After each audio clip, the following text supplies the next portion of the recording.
Daniel, capítulo 1. Era o 3º ano do reinado de Joaquim em Judá, quando o rei Nabucodonosor da Babilônia declarou guerra a Jerusalém e sitiou a cidade. O Senhor entregou o rei Joaquim de Judá nas mãos dele, com alguns utensílios do templo de Deus. Nabucodonosor levou o rei e os utensílios para a casa do tesouro do seu Deus, na terra da Babilônia, a antiga Sinear.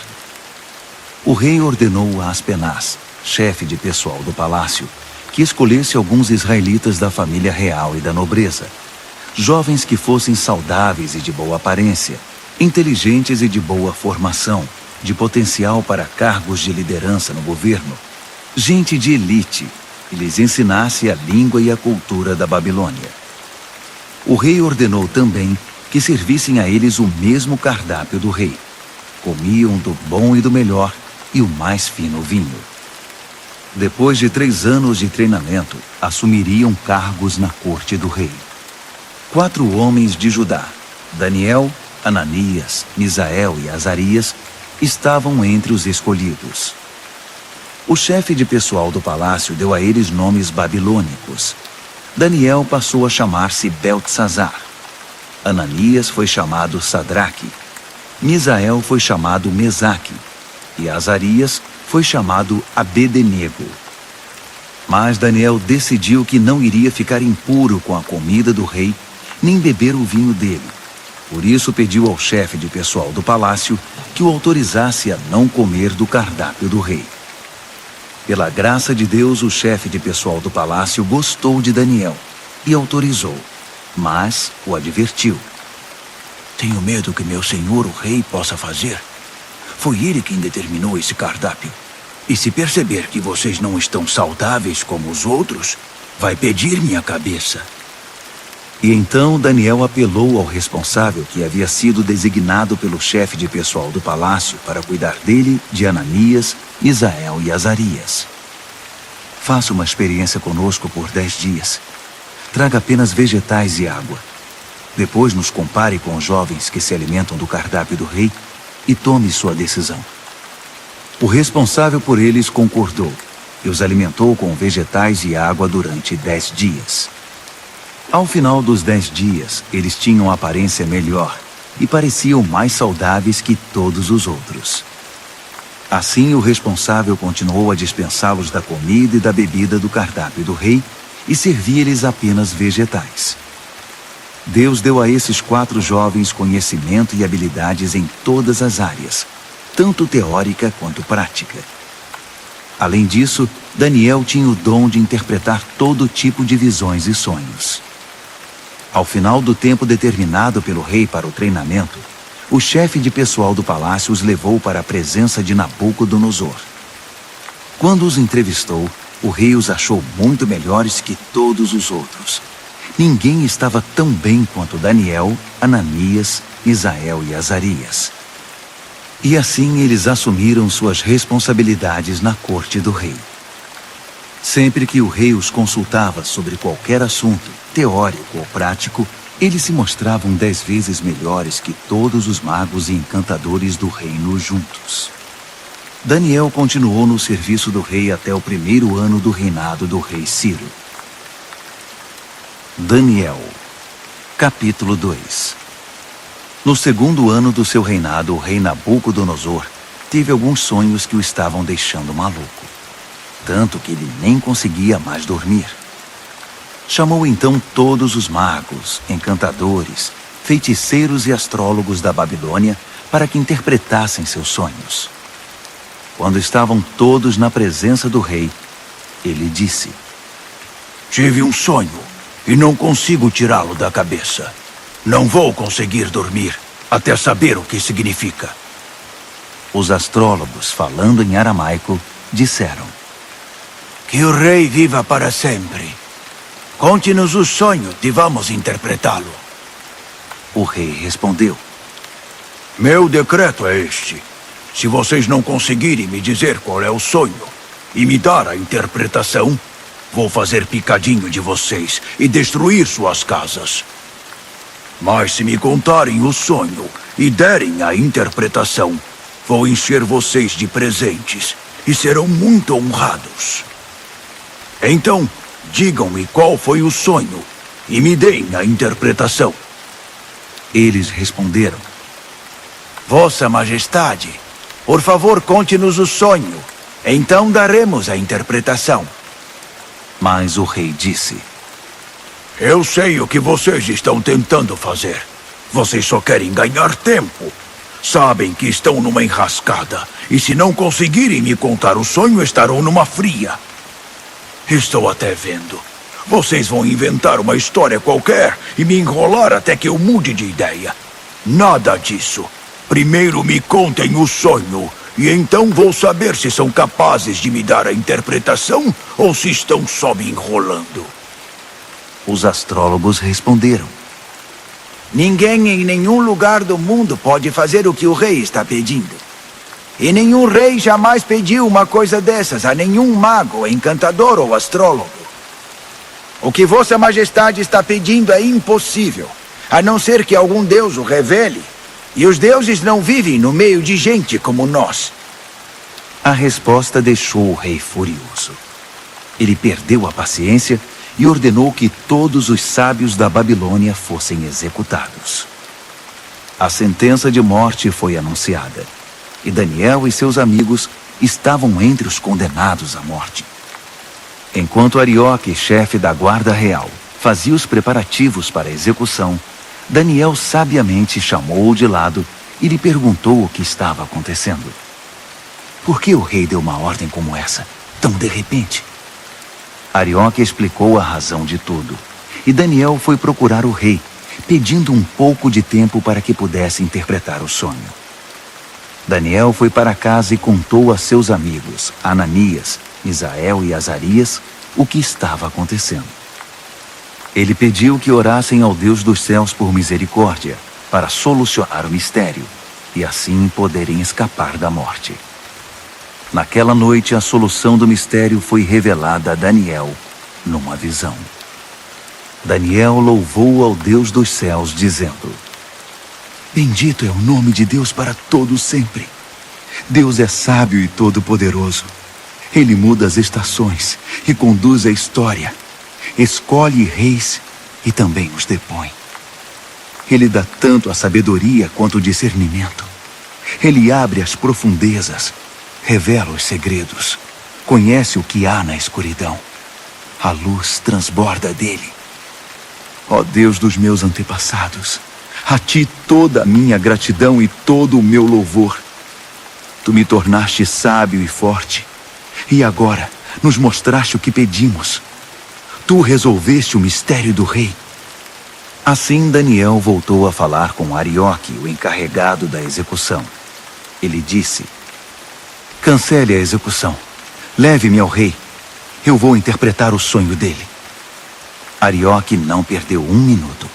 Correu ao rei, levando Daniel com ele, e disse: Achei um homem entre os exilados de Judá que pode interpretar o sonho. O rei perguntou a Daniel, cujo nome babilônico era Beltesazar: Você tem certeza de que pode fazer isto? Contar o sonho e interpretá-lo?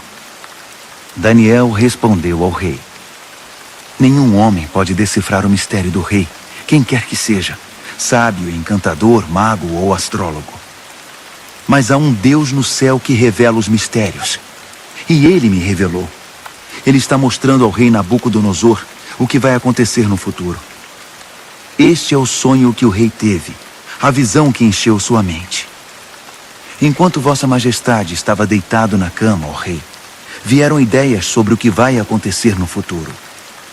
Aquele que revela mistérios mostrou ao rei o que vai acontecer. Mas a interpretação foi dada por meu intermédio, não porque eu seja mais sábio que qualquer outra pessoa, mas para que o rei saiba o que significa e entenda o que sonhou. O que viu, ó rei, foi uma enorme estátua em pé na sua frente, muito impressionante, mas também apavorante. A cabeça da estátua era de ouro puro, o peito e os braços eram de prata, o ventre e os quadris eram de bronze, as pernas eram de ferro, e os pés eram uma mistura de barro com ferro. Enquanto você estava olhando para a estátua, uma pedra que se soltou por si só da montanha, sem que ninguém o fizesse, atingiu a estátua, esmigalhando os pés de ferro e barro. Então tudo desmoronou e ficou em pedaços. O ferro, o barro, o bronze, a prata e o ouro. Ficou tudo como restos amontoados, relegados ao esquecimento. Mas a pedra que atingiu a estátua tornou-se uma grande montanha que dominava o horizonte. Esse foi o sonho. Agora vamos à interpretação do sonho. Ó Rei, Vossa Majestade é o soberano mais poderoso da terra. O Deus do céu deu tudo ao Senhor: governo, poder, força e glória.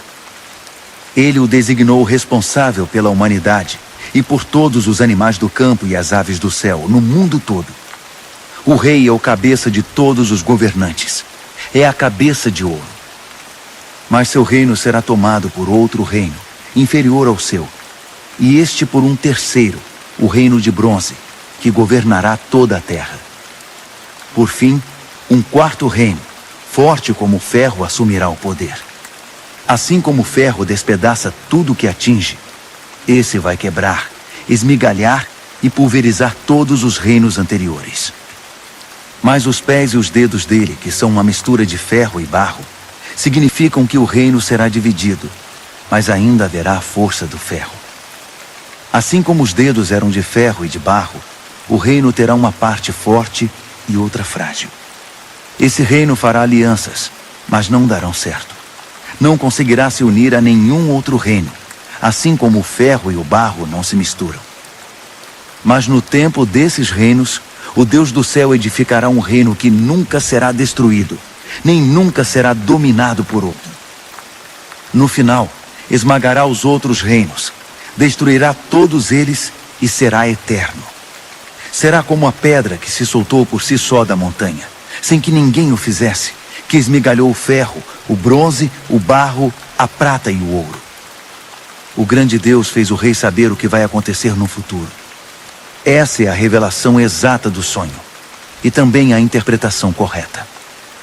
Quando Daniel terminou, o rei Nabucodonosor, perplexo, prostrou-se com o rosto no chão diante de Daniel. Ele ordenou uma oferta de sacrifícios e de incenso em honra a Daniel e declarou: Seu Deus realmente é o Deus de todos os deuses, o Senhor de todos os reis, e Ele revela todos os mistérios. E eu sei, porque você decifrou o mistério. Então o rei promoveu Daniel a um elevado cargo no reino. Encheu-o de presentes e o empossou como governador de toda a província da Babilônia e chefe de todos os sábios da Babilônia. A pedido de Daniel, o rei designou Sadraque, Mesaque e Abednego para postos administrativos em toda a Babilônia, enquanto Daniel permaneceu no palácio real. Daniel, capítulo 3. O rei Nabucodonosor construiu uma estátua de ouro com 27 metros de altura e 2 metros e 70 centímetros de largura. Ele a ergueu na planície de Dura, na província da Babilônia. Em seguida ordenou a todos os líderes importantes da província que comparecessem à cerimônia de dedicação da estátua. Todos vieram para a cerimônia e tomaram seus lugares diante da estátua que Nabucodonosor havia erguido. Um arauto apareceu e proclamou em voz alta: Atenção, todos! Ouçam vocês de todas as raças, cores e crenças. Quando ouvirem o som da trombeta, do pífaro, da cítara, da harpa, do saltério e da flauta dupla, dobrem os joelhos e adorem a estátua de ouro que o rei Nabucodonosor ergueu. E quem não se ajoelhar, não adorar a estátua, não importa quem seja, será lançado imediatamente na fornalha. O som começou a tocar. Todos os instrumentos musicais da Babilônia e gente de todas as raças, cores e crenças dobraram os joelhos e adoraram a estátua de ouro que o rei Nabucodonosor havia erguido. Foi então que os astrólogos da Babilônia se manifestaram e acusaram os judeus. Eles disseram ao rei Nabucodonosor: Que o rei viva para sempre. Vossa Majestade deu ordens severas para que, ao ouvir o som tocar, deveríamos nos ajoelhar e adorar a estátua de ouro, e quem não o fizesse seria jogado na fornalha.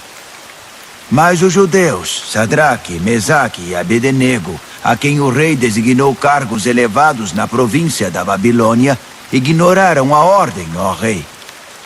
Eles não respeitam os nossos deuses e se negam a adorar a estátua de ouro que mandou erguer. Furioso, o rei Nabucodonosor ordenou que Sadraque, Mesaque e Abednego fossem trazidos.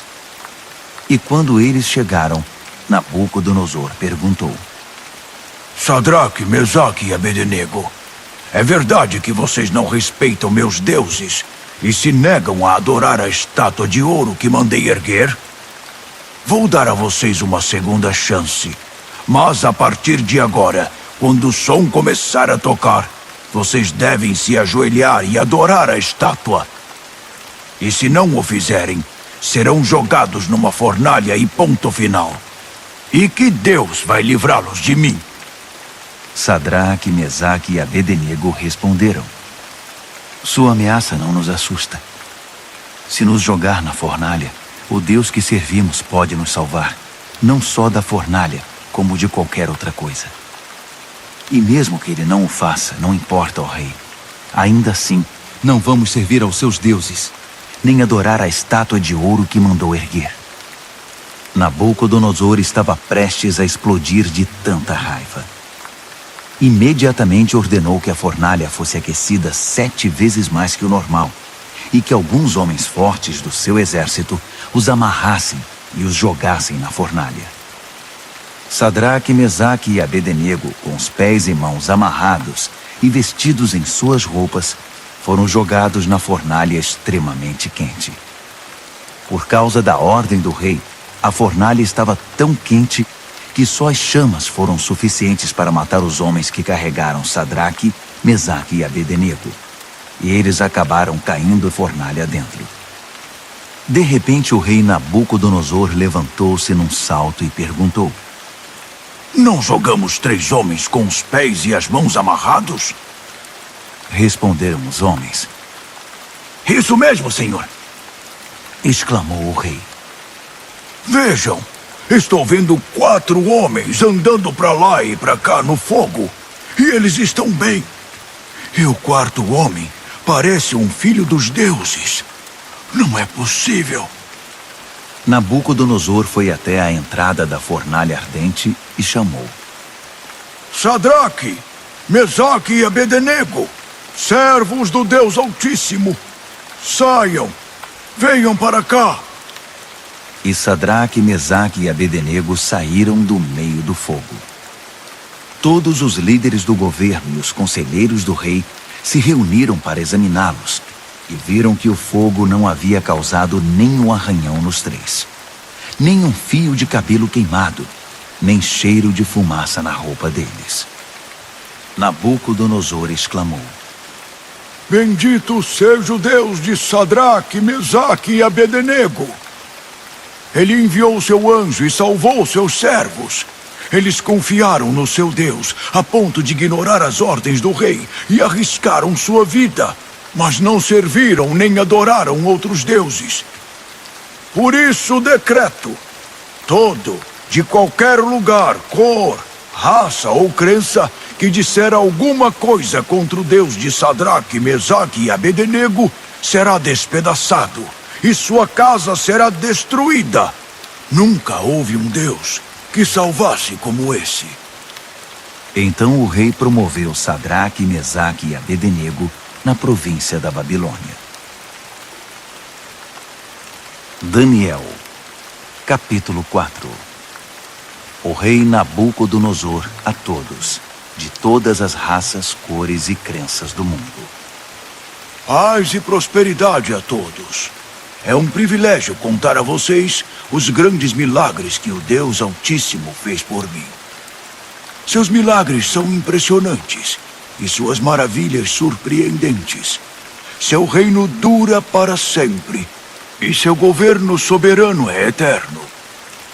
Eu, Nabucodonosor, vivia tranquilo no meu palácio, mas tive um sonho, quase um pesadelo, que me deixou abalado.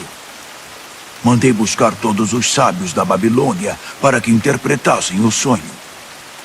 Quando todos estavam reunidos, magos, encantadores, astrólogos e adivinhos, contei-lhes o sonho, mas ninguém conseguiu dizer o significado. Mas veio Daniel, um homem cheio do Espírito Santo divino, e contei a ele o sonho. O seu nome babilônico é Beltesazar, assim chamado em homenagem ao meu Deus. Beltesazar, eu disse, chefe dos magos, sei que você é um homem cheio do Espírito Santo divino e que não há mistério que você não consiga desvendar. Ouça este sonho que eu tive e interprete-o para mim. Isto foi o que vi deitado na minha cama. Havia uma grande árvore no centro do mundo. Eu olhei e a árvore cresceu, tornando-se maior ainda. Seu topo alcançava o céu e era visto de todos os lugares da terra. Suas folhas eram belas e seus frutos fartos, produzindo comida suficiente para todos. Os animais se abrigavam debaixo dela e as aves faziam ninhos nos galhos. Todo mundo dependia dela. E enquanto eu ainda estava deitado, vi também isto. Um anjo desceu do céu e ordenou: derrubem a árvore, cortem seus galhos, arranquem suas folhas e espalhem seus frutos. Caçem os animais que estão debaixo dela e espantem os pássaros de seus galhos, mas deixem o toco e as raízes presos com ferro e bronze junto à relva do campo. Deixem que ele seja molhado pelo orvalho do céu e se alimente de capim com os animais. Que ele perca a mente humana e seja como um animal, e assim seja até que se passe 7 tempos. Os anjos anunciam esse decreto, as santas sentinelas trazem essa sentença, para que todos que vivem saibam que o Deus Altíssimo tem domínio sobre os reinos dos homens. Ele conduz tudo conforme seu querer, e de gente simples faz poderosos. Isso é o que eu, rei Nabucodonosor, sonhei. Beltesazar, agora é sua vez de interpretar o sonho para mim. Ninguém entre os sábios da Babilônia conseguiu ver sentido algum nele, mas tenho certeza de que você pode interpretá-lo, pois é cheio do Espírito Santo divino. Daniel, Beltesazar, ficou tão apavorado por um momento que nem conseguia falar. Disse o rei: Beltesazar, fique calmo. Não deixe que o sonho e a interpretação o assustem. Disse Beltesazar: meu senhor, gostaria que esse sonho fosse sobre seus inimigos e a interpretação para seus adversários. A árvore que você viu e que cresceu e ficou tão alta que o topo alcançava o céu, visível dos 4 cantos da terra. A árvore de folhagem viçosa e fartos frutos, suficiente para todos. A árvore sob a qual os animais buscavam refúgio e na qual as aves faziam seus ninhos. É o Senhor, ó Rei. Vossa Majestade é a árvore. Você cresceu e ficou forte. Sua Majestade atinge o céu e seu governo se estende aos 4 cantos da terra. E os anjos que desciam do céu proclamando: derrubem a árvore, destruam-na, mas deixem o topo e suas raízes na terra, presos com ferro e bronze junto à relva do campo. Deixem que ele seja molhado pelo orvalho do céu e que se alimente de grama com os animais durante 7 tempos. Isso, ó Rei, também se refere ao Senhor. Significa que o Deus Altíssimo proclamou uma sentença contra o rei. Será tirado do convívio dos homens e viverá com os animais. Se alimentará de capim como os bois e se molhará com o orvalho do céu. Isso durará 7 tempos, e o Senhor aprenderá que o Deus Altíssimo tem o domínio dos reinos dos homens e conduz tudo conforme seu querer. A parte sobre o toco da árvore e suas raízes que são deixados, significa que seu reino ainda será devolvido depois que o Senhor reconhecer que é Deus quem tem domínio sobre tudo. Portanto, ó rei, aceite meu conselho. Abandone seus pecados e comece a viver diferentemente. Deixe essa vida de maldades. Viva com justiça e cuide dos necessitados e desamparados. Só assim o Senhor continuará a viver tranquilo. Tudo isso aconteceu ao rei Nabucodonosor. Passados apenas 12 meses, ele estava andando pela sacada do Palácio Real na Babilônia e, de repente, exclamou orgulhoso: Olhe para tudo isto. É a grande Babilônia. E eu a construí sozinho, como capital do meu reino para minha honra e glória. Assim que as palavras saíram da sua boca, ouviu-se uma voz do céu: Esse é o decreto contra você, rei Nabucodonosor. Seu reino foi tomado de você. Você será tirado do convívio dos homens. Viverá com os animais do campo e comerá capim como boi. A sentença é para 7 tempos. O suficiente para você aprender que o Deus Altíssimo tem domínio sobre os reinos dos homens e põe no trono quem ele quer. Isso aconteceu imediatamente. Nabucodonosor foi tirado da convivência dos homens, comeu capim como boi e se mudou com o orvalho do céu. Seu cabelo cresceu como as penas da águia, suas unhas como as garras do falcão. Ao final daquele período, eu, Nabucodonosor, olhei para o céu, recobrei o juízo e bendisse o Deus Altíssimo, agradecendo e glorificando ao Deus que vive para sempre. Seu domínio dura para sempre, seu reino nunca será decadente. A vida na terra é insignificante. Deus faz tudo conforme seu querer. Ninguém pode opor-se à sua vontade. Ninguém pode questioná-lo ou desafiá-lo. Ao mesmo tempo em que recobrei o juízo, recuperei a majestade e a glória do meu reino. Todos os líderes e gente importante vieram me ver. Fui restabelecido como rei no meu reino e me tornei maior que antes. E é por isso que eu, Nabucodonosor, canto e louvo ao Rei do Céu. Tudo o que ele faz é justo, e ele o faz da maneira certa. Ele sabe como tratar gente orgulhosa e tem o poder para torná-los humildes. Daniel, capítulo 5. O rei Belsazar convidou Mil de seus nobres para um grande banquete. O vinho era muito bem servido. Então Belsazar, que já estava alto por causa do vinho, ordenou que as taças de ouro e prata que seu pai Nabucodonosor havia tomado do templo de Deus em Jerusalém fossem trazidas para que ele, seus nobres, suas mulheres e concubinas pudessem beber nelas. Quando as taças de ouro e prata foram trazidas, o rei, os nobres e aquelas mulheres começaram a usá-las. Beberam seu vinho e, já bêbados, louvaram seus deuses de ouro, prata, bronze, ferro, madeira e pedra. Naquele exato momento, os dedos de uma mão humana apareceram e começaram a escrever na parede rebocada do palácio, na parte mais iluminada. Quando o rei viu a mão escrevendo na parede, ficou pálido, muito assustado. Suas pernas ficaram bambas, tremiam sem parar, e os joelhos batiam um no outro. Ele gritou para que chamassem os encantadores, os astrólogos e os adivinhos, e prometeu: Quem conseguir ler esta escrita na parede e me disser o que significa, será famoso e rico. Ganhará um manto de púrpura e uma bela corrente de ouro, e será o terceiro mais importante do reino. Todos tentaram, mas ninguém conseguiu enxergar um sentido nas palavras escritas na parede.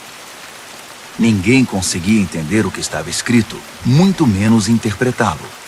Então o rei ficou apavorado, pálido, em completo estado de choque. Os nobres também estavam em pânico. A rainha soube que o rei e os nobres estavam em estado de choque e veio ao salão do banquete. Ela disse: "Que o rei viva para sempre. Não se assustem, não fiquem aí sentados pálidos desse jeito. Há um homem no reino que é cheio do Espírito Santo divino. Durante o reinado do seu pai, ele ficou conhecido pelo seu brilho intelectual e por sua sabedoria espiritual. Ele era tão capaz que seu pai, o rei Nabucodonosor, fez dele o chefe de todos os magos, encantadores, adivinhos e astrólogos. Não havia ninguém como ele. Ele conseguia fazer qualquer coisa: interpretar sonhos, decifrar mistérios, explicar enigmas. Seu nome é Daniel, mas o rei mudou o nome dele para Beltesazar.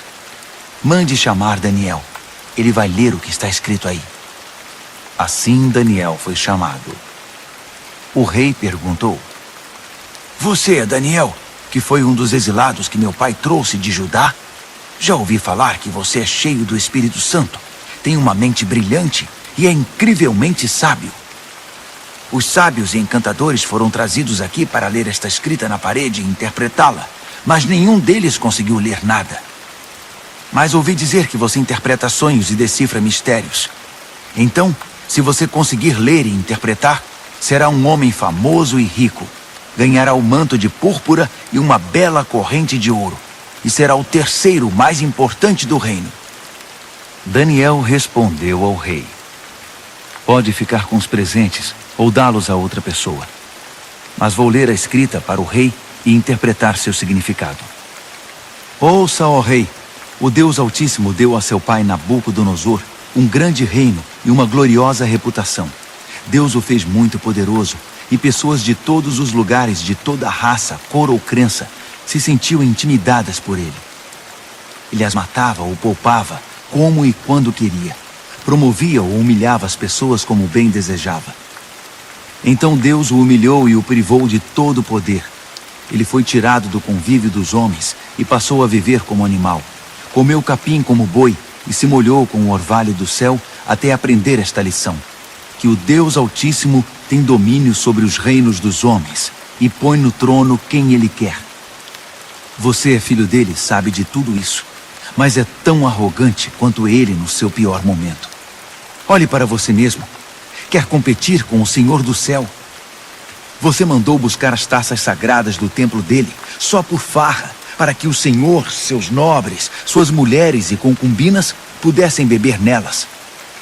O rei usou as taças sagradas para brindar seus deuses de prata e ouro, de bronze e ferro, de madeira e pedra, deuses cegos, surdos e mudos.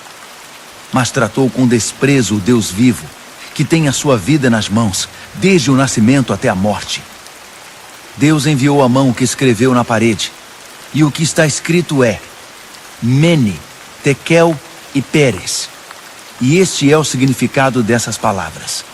Mene, Deus contou os dias do seu governo, e suas contas são negativas. Tekel, você foi pesado na balança, e está em falta. Pérez, seu reino foi dividido e entregue aos medos e persas. Beltesazar fez o que havia prometido. Vestiu o manto de púrpura em Daniel, colocou uma bela corrente de ouro em seu pescoço e o promoveu a terceiro mais importante do reino. Naquela mesma noite, o rei Beltesazar da Babilônia foi morto. Dario, o Medo, tinha 62 anos quando o sucedeu como rei. Daniel, capítulo 6. Dario reorganizou seu reino. Ele designou 120 governadores para administrar todas as províncias do reino. Sobre eles havia 3 ministros, e um deles era Daniel. Os governadores se dirigiam aos ministros, que tinham a responsabilidade de manter tudo em ordem. Mas Daniel era cheio de vitalidade e tinha uma inteligência tão superior aos outros ministros e governadores que o rei decidiu designá-lo responsável por todo o reino. Os ministros e governadores se reuniram para ver se descobriam algum ponto fraco de Daniel que pudesse usar contra ele, mas não conseguiram nada. Ele era exemplar e absolutamente confiável. Não conseguiram achar nenhuma evidência de negligência ou má conduta. Após inúmeras tentativas, desistiram e disseram: Nunca vamos descobrir nada contra esse Daniel, a não ser que inventemos alguma acusação e tramemos algo contra ele. Assim, os ministros e governadores tramaram contra ele e foram ao rei dizer: Rei Dario, que viva para sempre. Nós, ministros, governadores e todos os principais oficiais, nos reunimos e concordamos em que o rei deveria promulgar o seguinte decreto: durante os próximos 30 dias, ninguém deve orar a nenhum outro deus ou homem exceto ao rei. Qualquer um que desobedecer será lançado na cova dos leões. Promulgue esse decreto, ó rei, e assine-o para que seja revogável, com inscrição em pedra, conforme todas as leis dos medos e dos persas. E o rei Dario assinou o decreto. Daniel soube que esse decreto havia sido promulgado, mas continuou a orar como sempre fazia. Sua casa tinha janelas no andar de cima, voltadas para Jerusalém. 3 vezes ao dia, ele se ajoelhava ali em oração, agradecendo e louvando a Deus. Os conspiradores vieram e o viram orando, pedindo a ajuda de Deus. Imediatamente foram ao rei e o lembraram do decreto. O rei não assinou uma lei proibindo qualquer pessoa de orar a qualquer deus ou homem, exceto ao rei durante 30 dias? E qualquer pessoa que fosse apanhada fazendo isso seria jogada na cova dos leões? O rei confirmou. Com certeza, como inscrição em pedra, conforme todas as leis dos medos e dos persas. Então eles disseram: Daniel é um dos exilados judeus. Ignora sua ordem e desafia sua lei. Ele ora 3 vezes ao dia. O rei ficou desconcertado e tentou de todas as formas livrar Daniel da complicação em que o havia colocado. Ele pensou nisso o dia todo. Mas os conspiradores voltaram. Lembre-se, ó rei, é uma lei conforme todas as leis dos medos e dos persas. Irrevogável. O rei cedeu e ordenou que Daniel fosse trazido e jogado na cova dos leões. Mas ele disse a Daniel: Seu Deus, a quem você é tão leal, vai livrar você desta situação. Uma pedra foi colocada sobre a entrada da cova. O rei selou a pedra com seu anel e com os anéis de todos os seus nobres, porque não podia ser revogado. O rei voltou para o palácio, mas não comeu nem conseguiu dormir. Passou a noite preocupado. Ao romper do dia, ele se levantou e foi depressa à cova dos leões. Quando chegou perto, chamou o aflito: Daniel, servo do Deus Altíssimo, será que seu Deus, a quem você serve tão fielmente, livrou você dos leões? Daniel respondeu: Que o rei viva para sempre! Meu Deus enviou seu anjo que fechou a boca dos leões para que não me fizessem nenhum mal. Fui considerado inocente diante de Deus e também diante do Senhor, ó rei, pois não fiz mal algum ao Senhor. Quando o rei ouviu essas palavras, ficou muito feliz. Ele ordenou que Daniel fosse retirado da cova. Depois que ele saiu, verificou-se que não havia nenhum arranhão sequer. Ele havia confiado em seu Deus. Então o rei ordenou que os conselheiros que tinham conspirado contra Daniel fossem jogados na cova dos leões, com suas mulheres e filhos. Antes mesmo de chegar ao fundo da cova, os leões já os agarraram e os despedaçaram. O rei Dario divulgou esta proclamação a todos na terra, de qualquer raça, cor e crença. A paz esteja com vocês. Muita paz. Decreto que o Deus de Daniel seja adorado e temido em todo o meu reino. Ele é o Deus vivo e permanece para sempre. Seu reino nunca é destruído. Seu governo continua eternamente. Ele é o Salvador e o Redentor. Ele realiza milagres impressionantes nos céus e na terra. Ele livrou Daniel do poder dos leões. Daniel foi muito bem tratado no restante do reinado de Dario e também no reinado seguinte, de Ciro, o persa.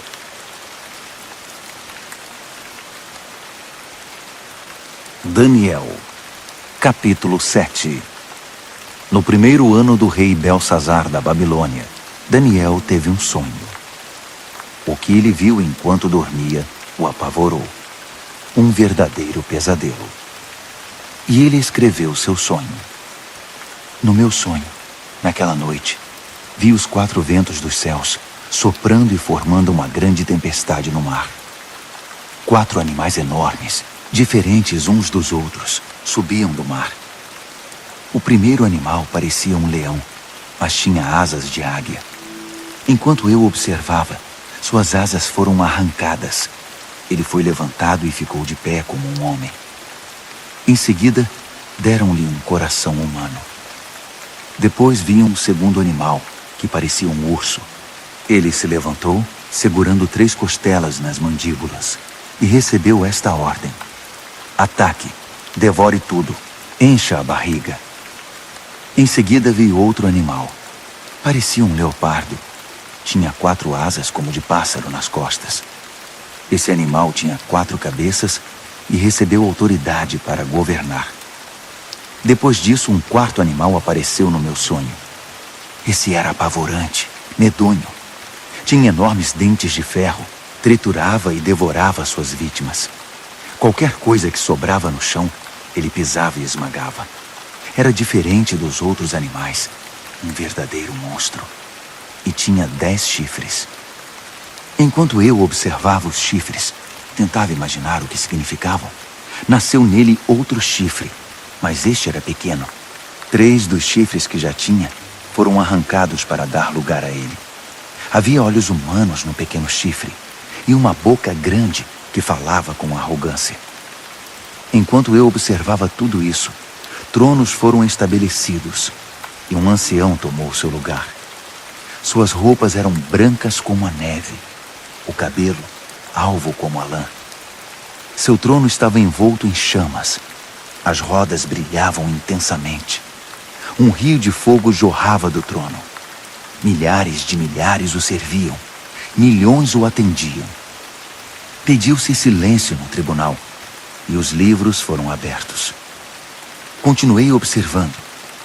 O chifre pequeno falava com arrogância e enquanto eu observava, o monstro foi morto e seu corpo foi lançado no fogo. Os outros animais viveram ainda algum tempo, mas não fizeram nada. Não tinham poder para governar. Meu sonho continuou. Então vi alguém, um filho de homem, chegando no meio de nuvens. Ele se aproximou do ancião e foi apresentado a ele. Ele recebeu poder para governar, toda a glória da realeza. Todas as raças, cores e crenças lhe serviram e o adoraram. Seu reinado será para sempre, não terá fim. Seu governo real nunca será destruído. Mas quanto a mim, Daniel, fiquei perturbado. As visões me deixaram apavorado. Por isso eu me aproximei de alguém que estava perto e perguntei o significado de tudo aquilo. E ele me deu a interpretação. Esses 4 animais enormes, disse ele, significam 4 reinos que aparecerão na terra. Mas a certa altura, o povo santo do Deus Altíssimo receberá o reino e o manterá para sempre. Sim, para sempre. Mas eu queria saber mais. Estava curioso sobre o 4º animal, aquele que era tão diferente dos outros, o monstro medonho com os dentes de ferro e garras de bronze, que engolia o que despedaçava e pisoteava tudo o que via pela frente. E eu queria saber também a respeito dos 10 chifres e do chifre pequeno que nasceu, ocupando o lugar de 3 dos primeiros chifres. Esse novo chifre tinha olhos e com sua boca grande falava de forma arrogante, dominando os outros chifres. Observei que esse chifre fazia guerra contra o santo povo de Deus e levava vantagem sobre eles.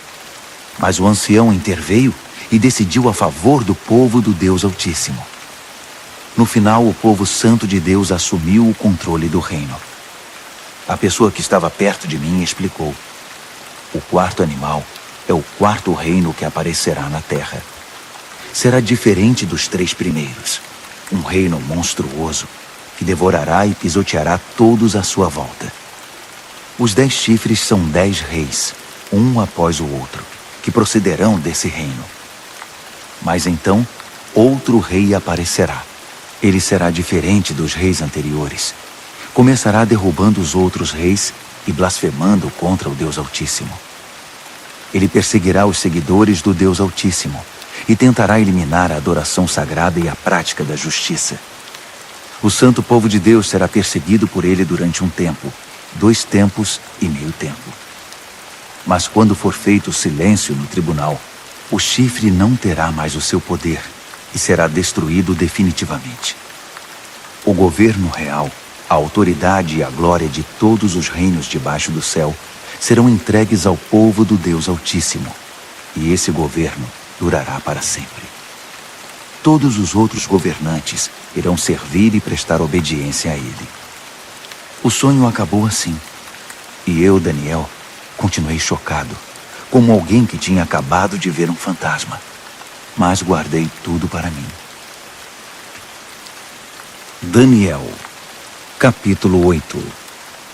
No 3º ano do reinado de Belsazar, eu, Daniel, tive outra visão. Era a 2ª visão.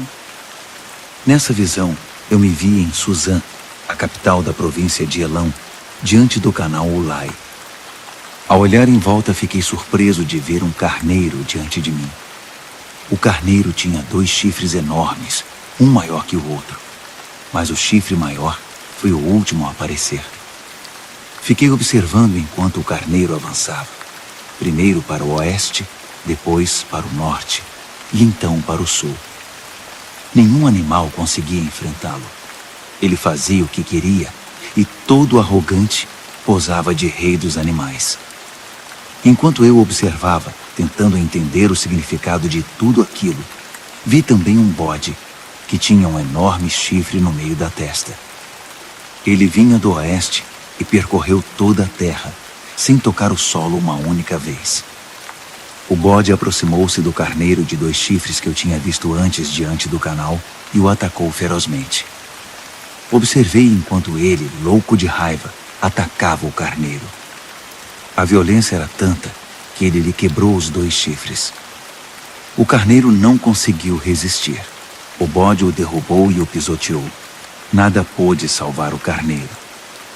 Então o bode tornou-se cada vez mais arrogante, e no auge do poder, seu chifre imenso se quebrou, e 4 outros chifres enormes surgiram no lugar, apontando para o norte, o sul, o leste e o oeste. De um desses grandes chifres surgiu outro chifre pequeno, mas o seu poder cresceu até atingir o sul e o leste, e a querida terra prometida. Cresceu tanto que atingiu as estrelas, o exército celestial, e lançou algumas delas na terra e as pisoteou. Ele ousou até desafiar o poder de Deus, o príncipe do exército celestial.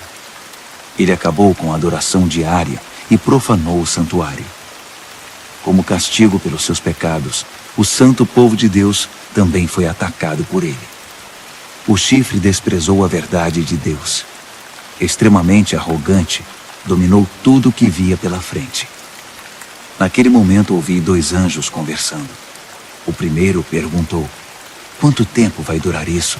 Sem adoração diária, esse castigo devastador pelo pecado? E o povo de Deus e o santuário vão continuar sendo desprezados e pisoteados?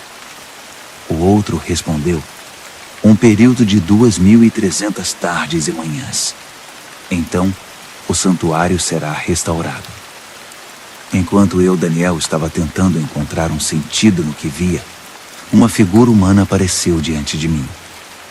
Ouvi uma voz de homem que vinha do canal de Ulai e chamava: Gabriel, diga a este homem o que está acontecendo. Explique a visão a ele.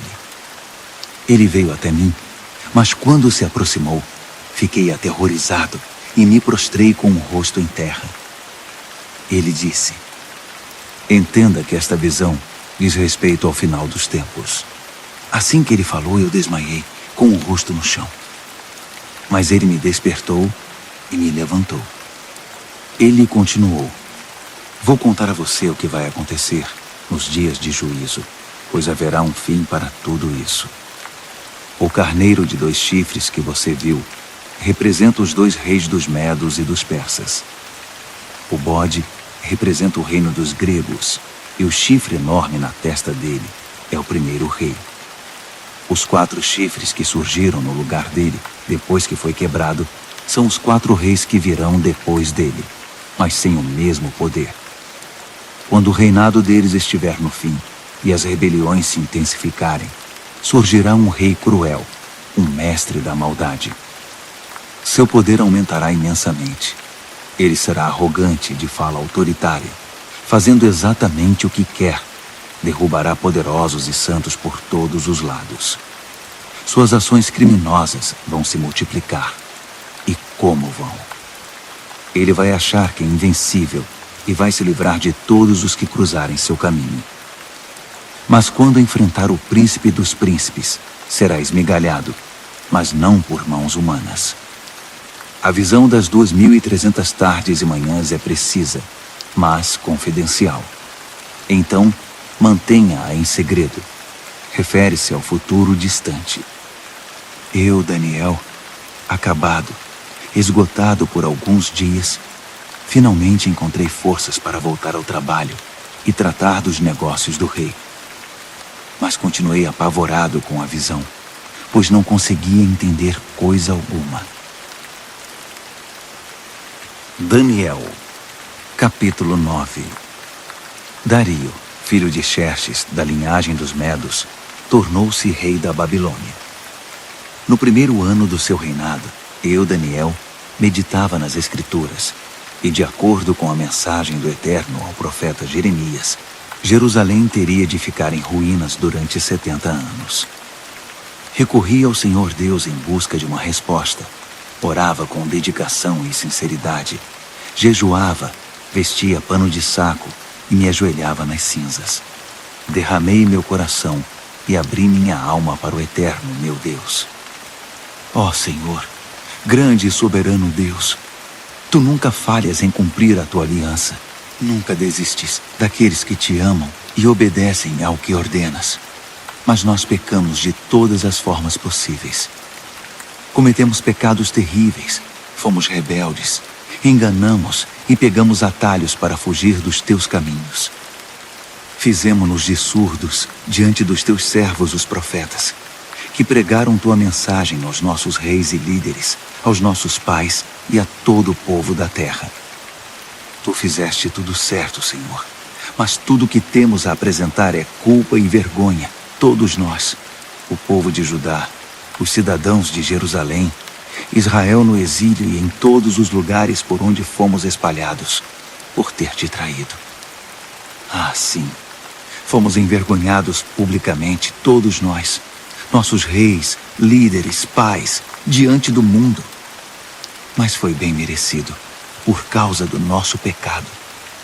A Tua compaixão é nossa única esperança, ó Senhor, o nosso Deus, porque na nossa rebeldia abrimos mão dos nossos direitos.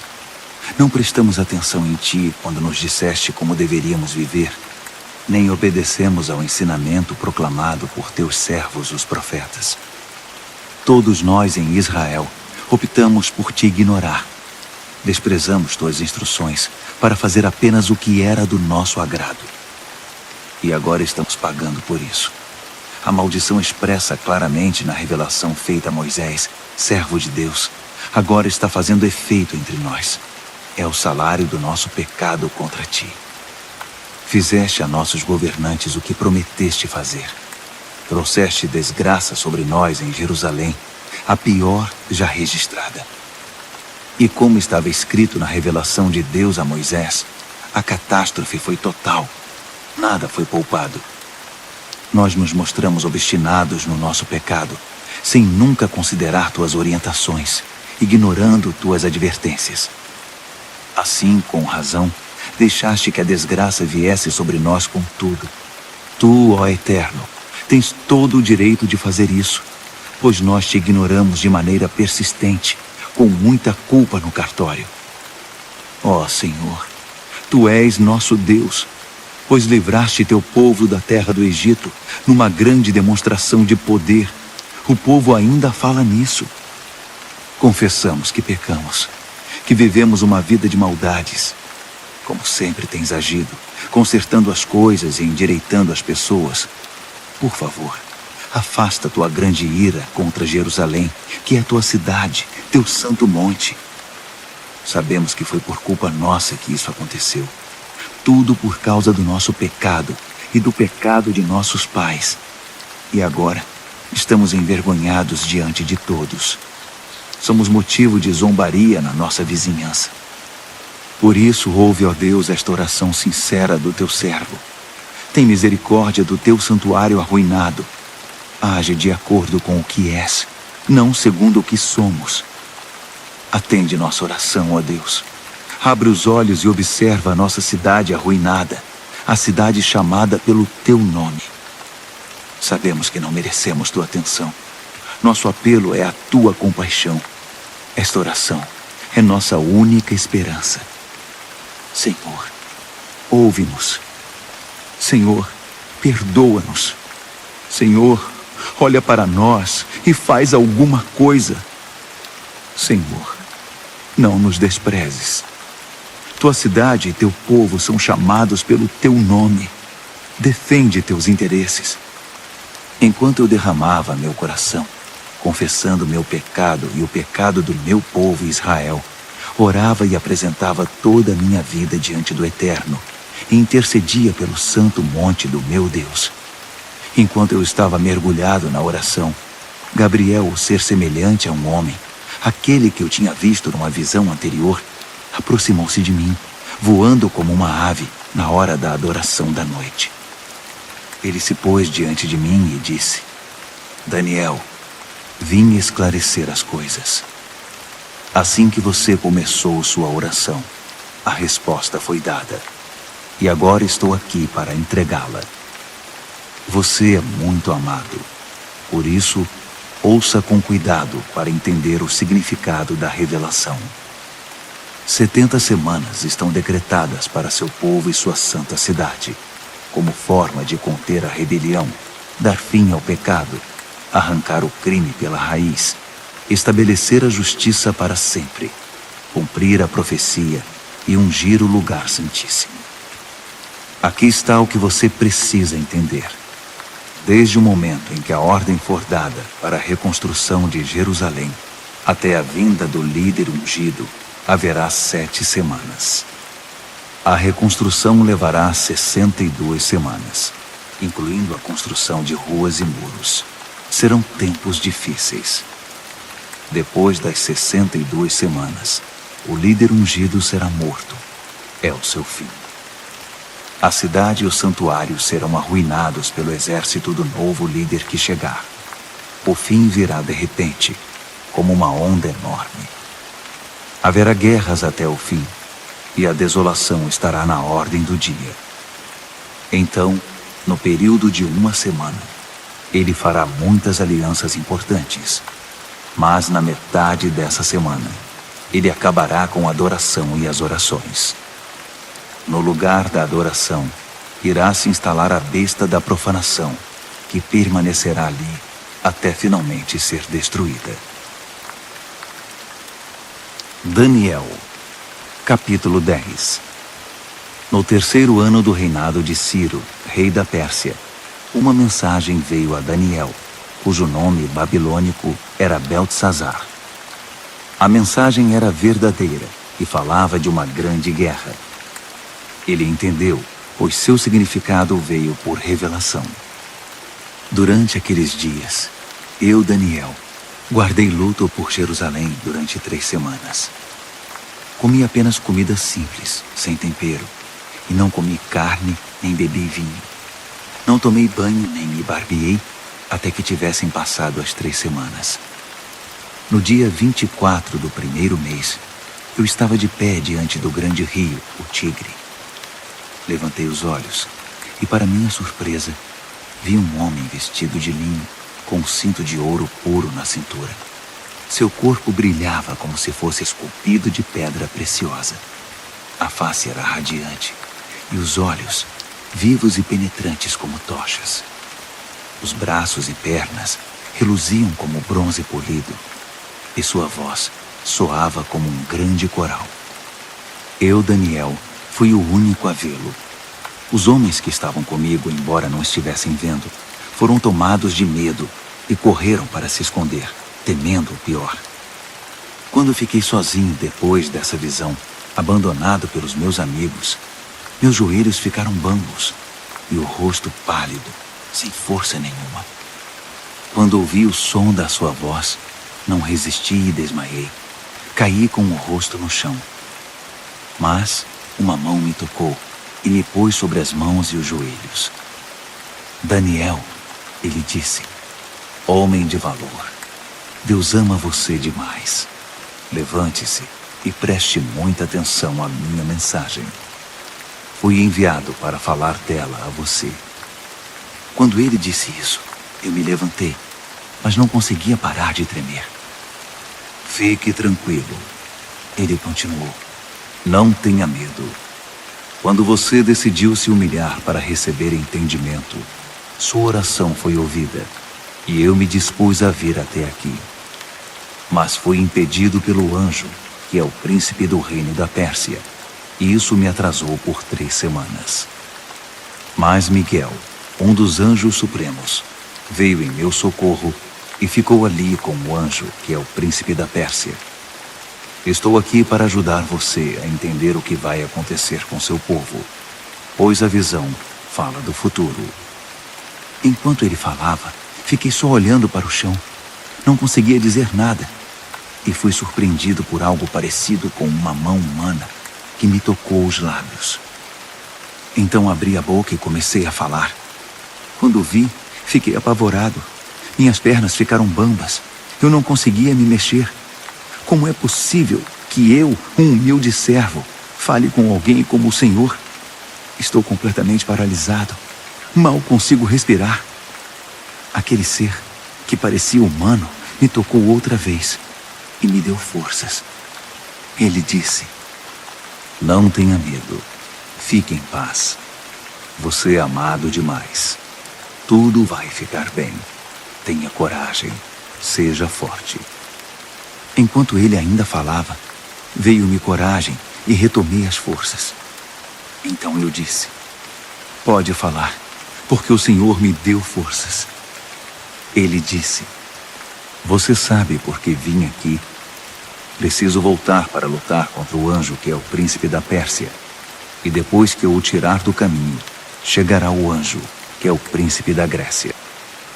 Mas antes deixe-me contar a você o que está escrito no livro da verdade. Ninguém me ajuda na minha luta contra esses seres, a não ser Miguel, o anjo, que é o príncipe de vocês. Daniel, capítulo 11. Eu tenho ajudado da melhor maneira possível, desde o 1º ano do reinado de Dario, rei dos Medos. Mas agora deixe-me dizer como estão as coisas. Outros 3 reis da Pérsia aparecerão, e depois deles, um 4º rei, que será muito mais rico que os outros. Quando ele achar que já tem poder suficiente, ganho com sua riqueza, declarará guerra contra o reino da Grécia. Nesse momento, aparecerá um rei poderoso, que dominará um enorme território e conduzirá tudo como bem entender. Mas no auge do seu poder, quando tudo estiver aparentemente bem, seu reino se dividirá em 4 partes: norte, sul, leste e oeste. Mas seus herdeiros não receberão nada. Não haverá continuidade do poder, pois outros o tomarão. Em seguida, o rei do sul se fortalecerá, mas um dos seus príncipes será mais forte que ele e governará um território ainda maior. Depois de alguns anos, os dois se tornarão aliados, e a filha do rei do sul se casará com o rei do norte para consolidar o acordo. Mas a influência dela enfraquecerá, e seu filho não sobreviverá. Ela, seus servos, seu filho e seu marido serão traídos. Algum tempo depois, alguém da família real aparecerá e assumirá o trono. Ele assumirá o comando do exército, invadirá o norte e alcançará grande vitória. Ele tomará os deuses de metal deles e todos os utensílios de ouro e prata que os acompanham e os levará para o Egito. Passado algum tempo, o rei do norte se recuperará e invadirá a terra do rei do sul, mas não terá sucesso. Terá de bater em retirada. Mas seus filhos formarão um exército gigante e descerão como uma inundação, um ataque impetuoso sobre as defesas do sul. Furioso, o rei do sul sairá e enfrentará o rei do norte, que estará à espera com seu enorme exército, mas, apesar disso, será derrotado. Enquanto os cadáveres são tirados do campo, o rei, com muita sede de sangue, sairá massacrando dezenas de milhares. Mas sua vitória não vai durar muito, pois o rei do norte reunirá um exército ainda maior que o anterior, e depois de alguns anos, voltará à batalha com inúmeros soldados, muito arsenal e provisões inesgotáveis. Naqueles dias, muitos outros se engajarão na batalha contra o rei do sul. Revoltosos do seu próprio povo, embriagados por sonhos de poder, se ajuntarão a eles, mas acabarão frustrados. Quando o rei do norte chegar, fará rampas de cerco e conquistará a cidade fortificada. Os exércitos do sul serão despedaçados diante dele. Nem mesmo suas famosas tropas de choque conterão o agressor. Ele entrará todo arrogante, como se fosse o dono de tudo. Ele se apossará da linda terra e se instalará aí. Depois, prosseguirá para ter controle total. Fará um tratado de paz e até dará sua filha em casamento ao rei do sul, parte de uma trama para destruí-lo de vez. Mas o plano será um fiasco, não será bem sucedido. Mais tarde, voltará sua atenção para as regiões costeiras e fará inúmeros prisioneiros. Mas um general intervirá e dará um basta às suas ameaças. Quem metia medo ficará amedrontado. Ele voltará para casa e passará a cuidar dos próprios negócios.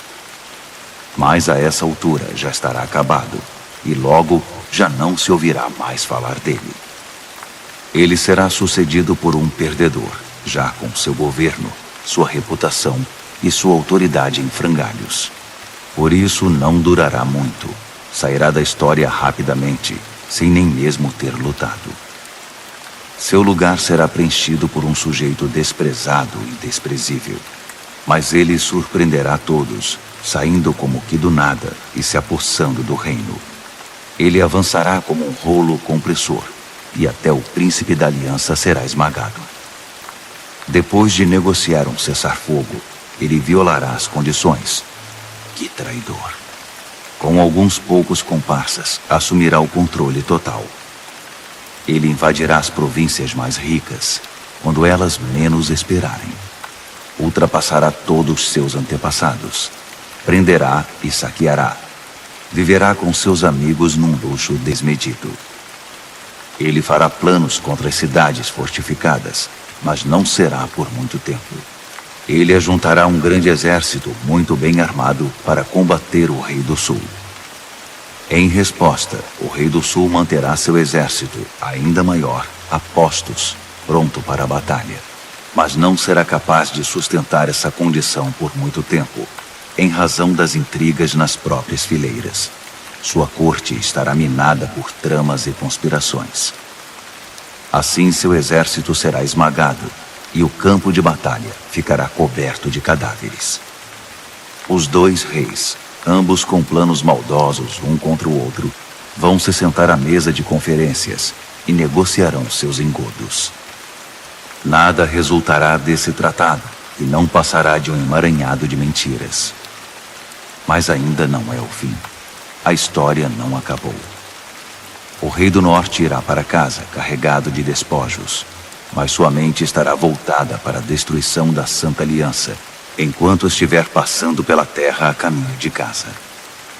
Um ano mais tarde, ele comandará nova invasão ao sul, mas a segunda invasão não será como a primeira.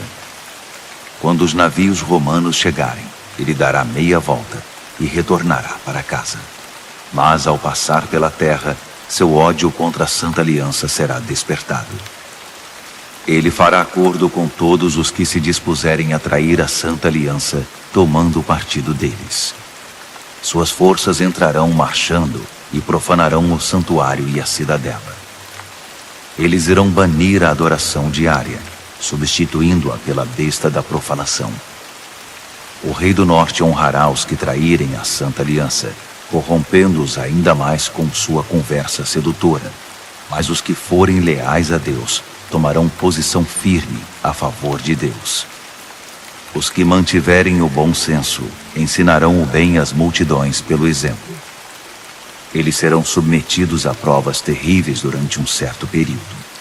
Alguns serão mortos, outros queimados, alguns exilados, outros roubados. Quando a prova for muito difícil, receberão alguma ajuda, mas não muita. E muitos dos pretensos ajudadores se portarão com indiferença. A provação refinará e purificará os que mantiverem o bom senso e permanecerem leais, porque há ainda mais por vir.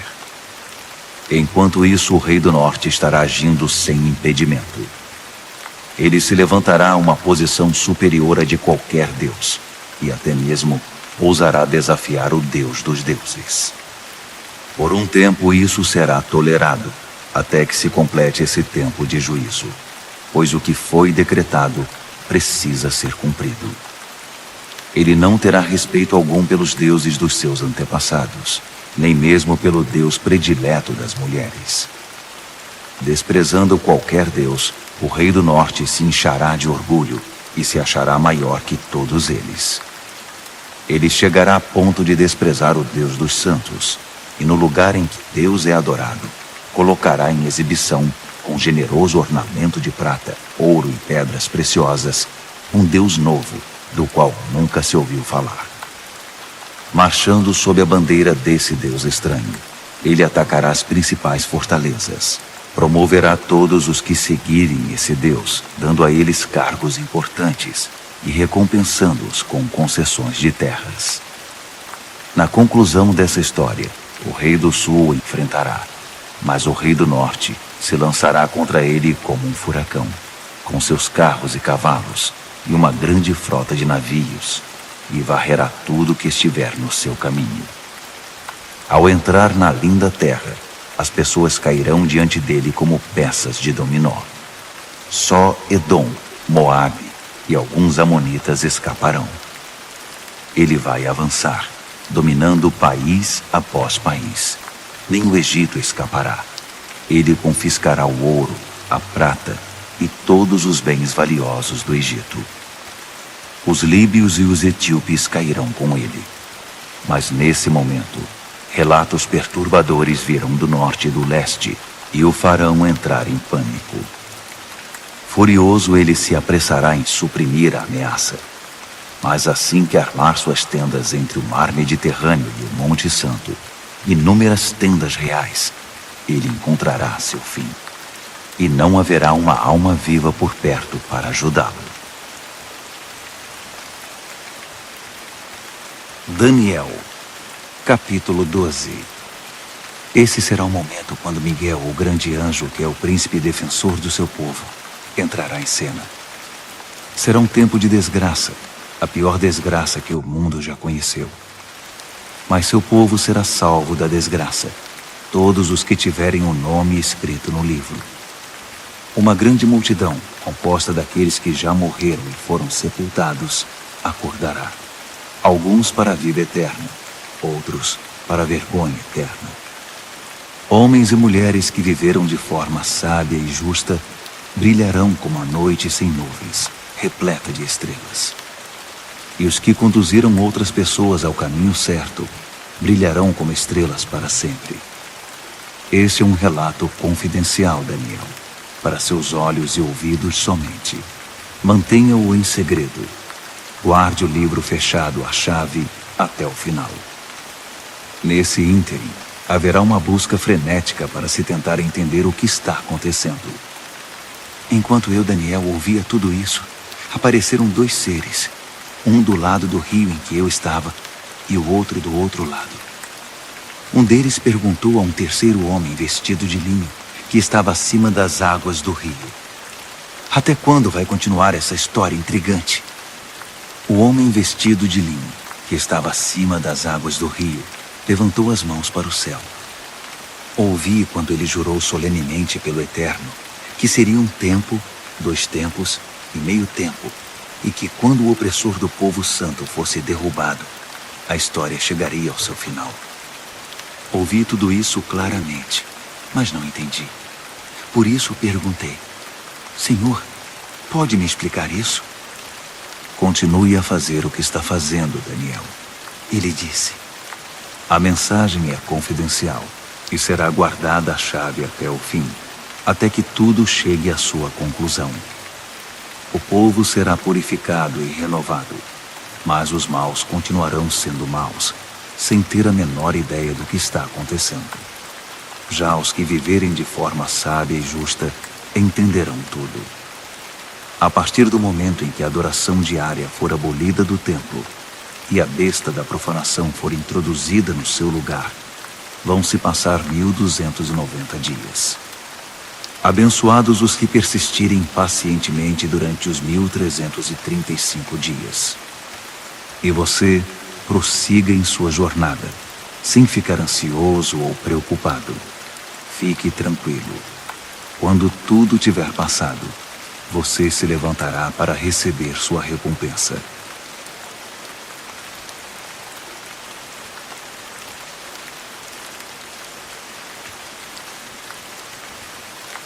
Fique tranquilo. Quando tudo tiver passado, você se levantará para receber sua recompensa.